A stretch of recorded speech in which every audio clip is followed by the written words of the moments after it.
What's going on, ladies and gentlemen? Noisy Boy here, and I'm about to make some noise. In today's video, I'm going to do my favorite top 5 Sith Lords in the Star Wars universe. But before we get started, guys, remember to use the Force and reach out and smash that like button. If you haven't already, force choke that subscribe button, because I'd love to hear your comments and your feedback in the comment section below. Alright, guys, let's get started at number 5. Darth Tyrannus, or probably better known as Count Dooku. Not really a fan favorite with a lot of people, but I just love his finesse when he's using his lightsaber. If you have a look at his lightsaber itself, it's got a tilted hilt on it and everything, so he's more of a fencer. But he prefers skill, speed, and finesse over just brute strength, which is pretty much why I like him as well. So Dooku was a master lightsaber duelist, even at his old age. During his time as a Jedi, he was known as one of the Order's finest swordsmen. It was said that only Mace Windu Mace Windu could have fought him as an equal, and only Yoda was his superior. Dooku was a practitioner of the second form of lightsaber combat, Makashi. Now, I'm not quite sure if Makashi was second form. I thought it was... No, that sounds about right. Anyway, Makashi was a rarity among the Jedi by the time of the Clone Wars.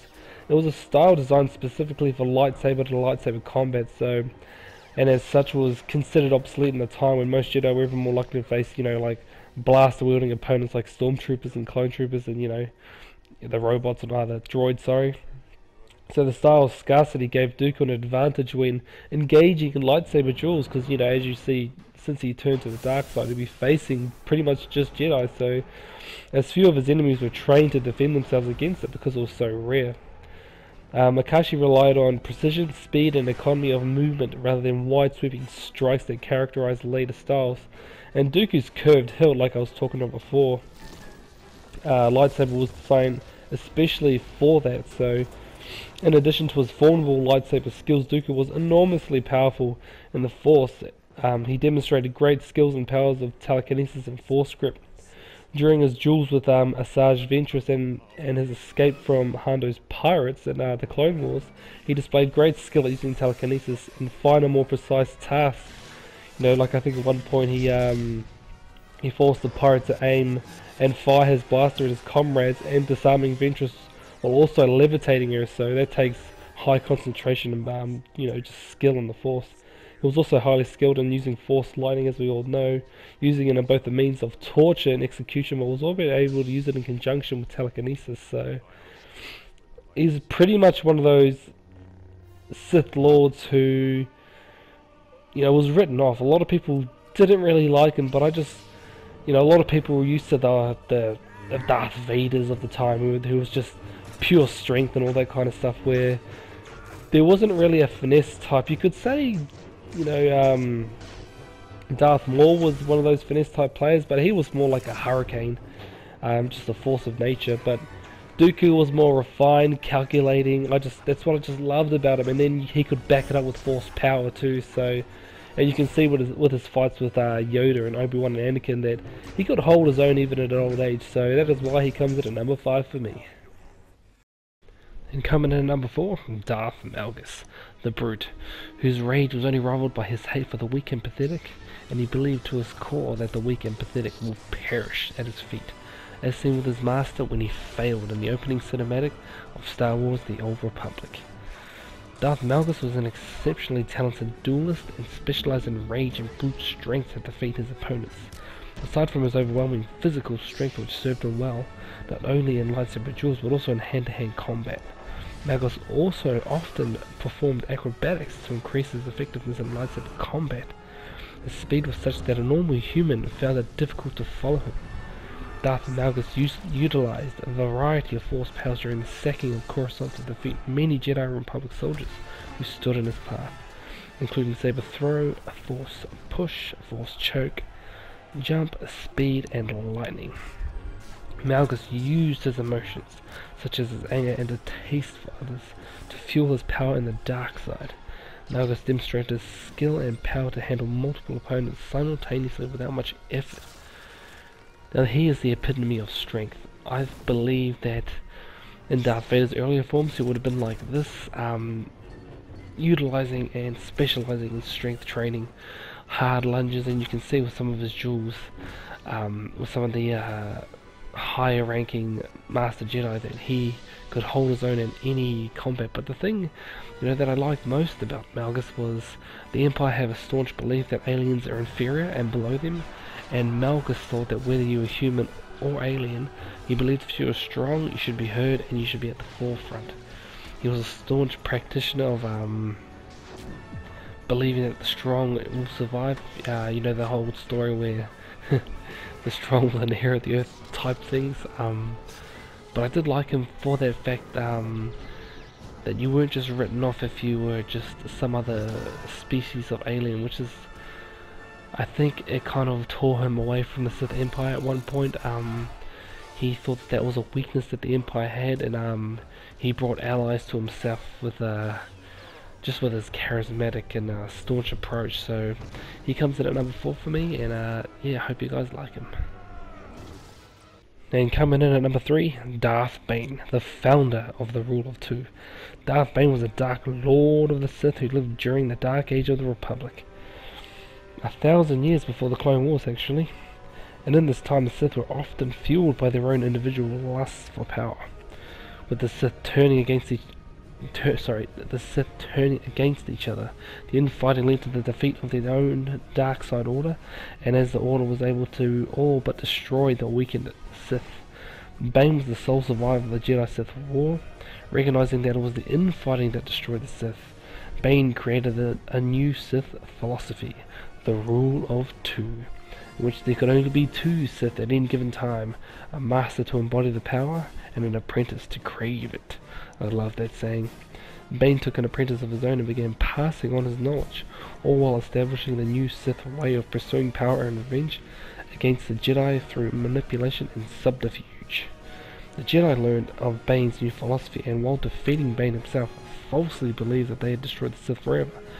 However, Bane's plans continued through his apprentice, and in the years following his death, the Sith continued their quest for revenge, working in secret as they plotted their return to galactic dominance.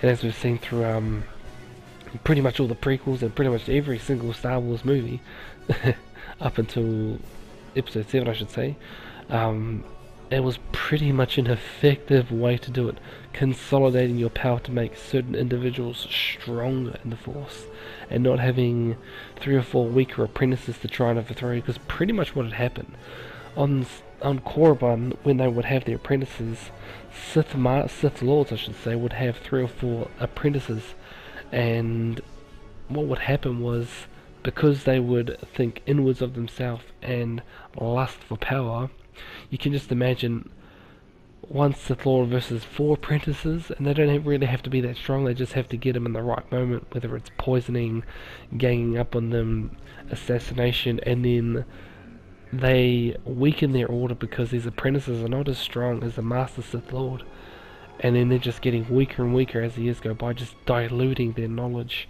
And then these 4 or 5 apprentices would fight amongst each other for the title of Sith Lord, and it just kind of snowballed from there. Now Bane recognizes pretty late in the Dark Era I should say, but it's because of Darth Bane that the Jedi Order that we know and love, is pretty much because of him that the Jedi Order fell. And as you can see with the power of Darth Plagueis and Darth Sidious and Darth Tyrannus and all those Darths that came before Darth Vader, it seemed to have worked, and it was a pretty good way, but in the end, as we all know, it came to a complete stop. And this is pretty much why Bane comes in at number 3 for me. And coming in at a close number 2, probably a controversial one again, Darth Revan. Savior, conqueror, hero, and villain. Revan was the most powerful Jedi of his era. During the Mandalorian Wars, Revan was even considered the Jedi Order's greatest champion. But after becoming a Sith Lord, Revan's command of the Force grew as he studied ancient practices of the dark side. Following his redemption, Revan was stronger than ever before, now having a unique understanding of the Force. His mastery allowed him to open up to both sides of the Force simultaneously, summoning such power that he could then unleash the Force in its purest form. Even after 3 centuries of imprisonment and torture, Revan's dominance over his contemporaries continued, only ever being truly surpassed by the Sith Emperor Vitiate. Revan was a master of telekinesis, utilizing the Force to manipulate the environment and thrash around enemies. On Dromund Kaas, Revan crumbled stone archways and blew open larger doors to the Sith Emperor's throne room with simple gestures of his hand, and then used his power to hurl Vitiate onto the ground. During the Battle of the Foundry, Revan called down nearby meteors, pulling them into the inner sanctum. Later, on Yavin 4, Revan was capable of wielding 2 additional lightsabers with the Force, sending them spinning around the battlefield. He also telekinetically incapacitated almost a dozen separate combatants at once, which included Darth Maul, Satele Shan, and Alana Beniko. He's also skilled in defensive applications, such as telekinesis, being capable of forming a protective force of bubbles around himself on the Foundry and on Yavin 4. In this battle against Vitiate, Revan managed to recover from Vitiate's telekinetic attack, then sent him flying across the room with 2 Tormentus.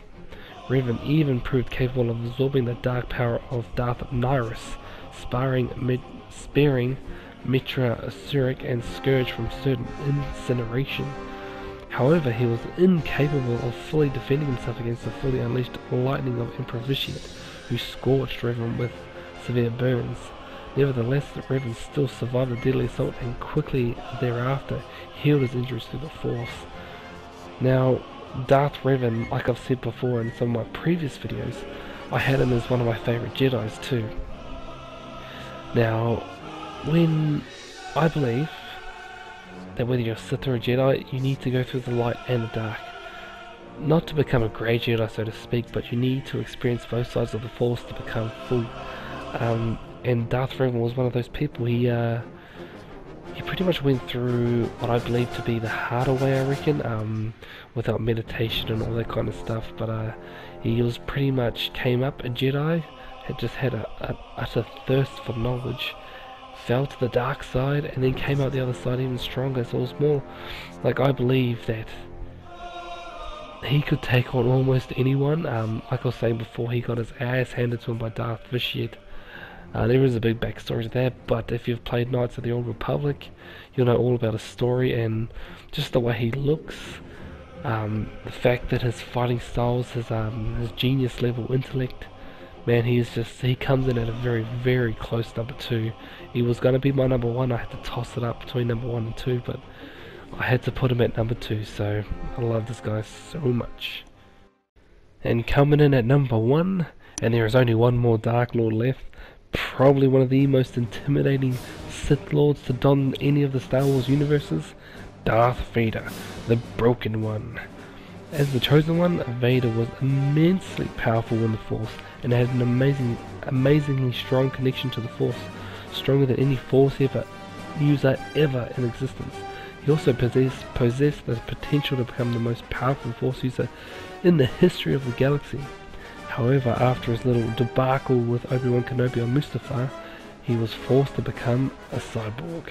He never reached his full potential, as the physical and emotional trauma caused by his transformation greatly limited his ability to access and control the Force. Nevertheless, Vader still became one of the most powerful Force users in history. His arsenal included abilities such as telekinesis, Force Choke, as we all know, Force Barrier, Mind Probe, Force Sense, Force Rage, 2 Tormentus, Force Deflection, Force Destruction, and even though it's not really a power, there's cybernetics and a cyborg strength.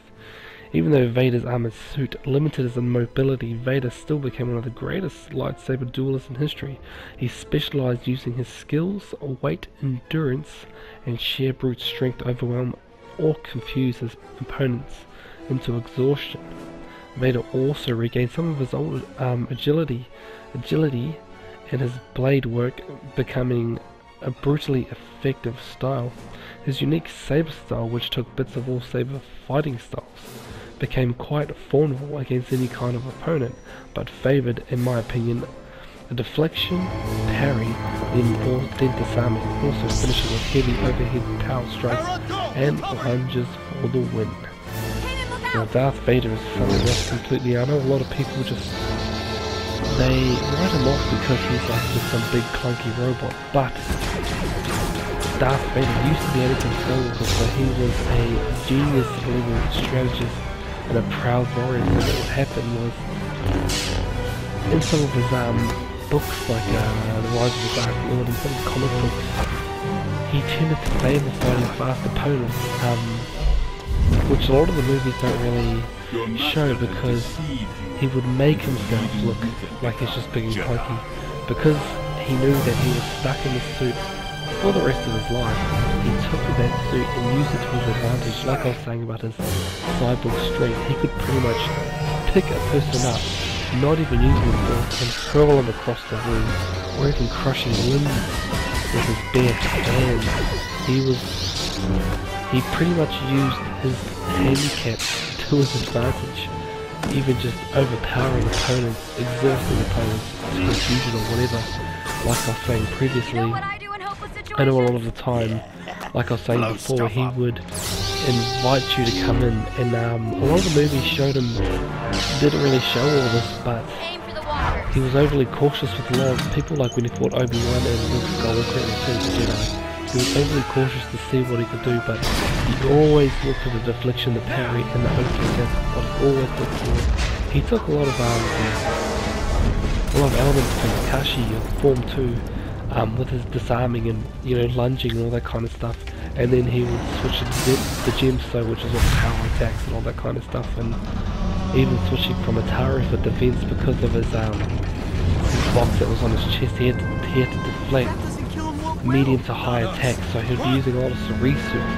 And it was even noted that he could use acrobatics of Atari, which is Yoda's fighting style, so he pretty much took a bit of attacking and defensive abilities and movesets, I should say, for every single one of every single saber fighting style. But in order for him to do that, he would have to reimagine his entire fighting style, so he had to go from Form 1 all the way up to Form 7 and master that technique and then create his own one. You could even say that he created another form of fighting, which was just amazing.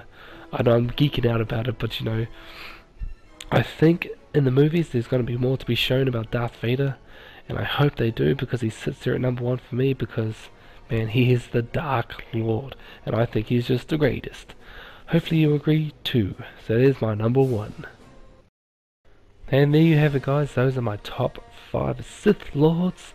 Did you agree with that? I love those guys that I just spoke about. They each had their little different individual little traits. But special mentions to people like Darth Maul is pretty much everyone's favourite. You know, Darth Sidious, you know, Darth Plagueis. There are some pretty good ones out there. I did like Exar Kun, he's pretty cool. Darth Krayt, he's a pretty badass dude as well. But we have yet to see what's you know, even Kylo Ren. I'm not sure if he's even a Sith though, because I don't think Snoke has gone by that rule anymore, but we shall see in the following movies.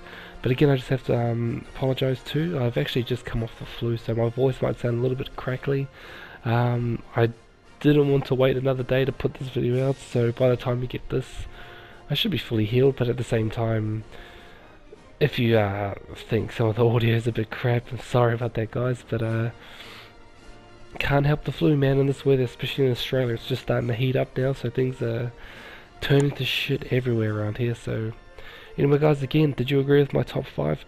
What are your top 5 favourite Sith Lords? Tell me in the comment section below, and remember, guys, to reach out and use the Force and smash that like button, and if you haven't already, Force choke that subscription button, because I'd love to hear your feedback and your comments in the comment section below. I am your esteemed host, Noisy Boy. Thanks for coming on by, and as always, guys, stay noisy.